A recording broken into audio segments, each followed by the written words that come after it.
একসাথে কাজ করুন, হাত ধরে এগিয়ে যান, এই প্রতিপাদ্যকে ধারণ করে সমাজে মানবতার আলোকবর্তিকা হিসেবে কাজ করে যাচ্ছে দাতব্য প্রতিষ্ঠান ফিউচার ওয়ার্ল্ড।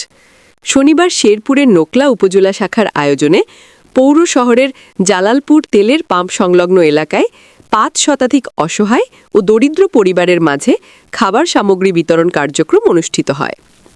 অনুষ্ঠানে সভাপতিত্ব করেন ফিউচার ওয়ার্ল্ড নোকলা উপজেলার টিম ম্যানেজার বিলাস মিয়া। প্রধান অতিথি হিসেবে উপস্থিত ছিলেন ফিউচার ওয়ার্ল্ড বাংলাদেশের টিম ডিরেক্টর জিয়া রতন। এছাড়া অন্যান্যদের মাঝে উপজেলা টিমের সদস্যবৃন্দ, স্থানীয় নেতৃবৃন্দ, জনপ্রতিনিধি এবং প্রিন্ট ও ইলেকট্রনিক মিডিয়া সাংবাদিকবৃন্দ সহ ৫ শতাধিক অসহায় পরিবারের সদস্যরা উপস্থিত ছিলেন। ফিউচার ওয়ার্ল্ড বাংলাদেশের টিম ডিরেক্টর জিয়া রতন বলেন, আমাদের লক্ষ্য কেবল সাময়িক সাহায্য নয়, আমরা চাই মানুষের জীবনমানে স্থায়ী উন্নয়ন। কেউ যেন কারো উপর নির্ভরশীল না থাকে, সবাই যেন নিজের যোগ্যতায় প্রতিষ্ঠিত হয়। আমরা এমন একটি বাংলাদেশ গড়তে চাই যেখানে কেউ বেকার থাকবে না।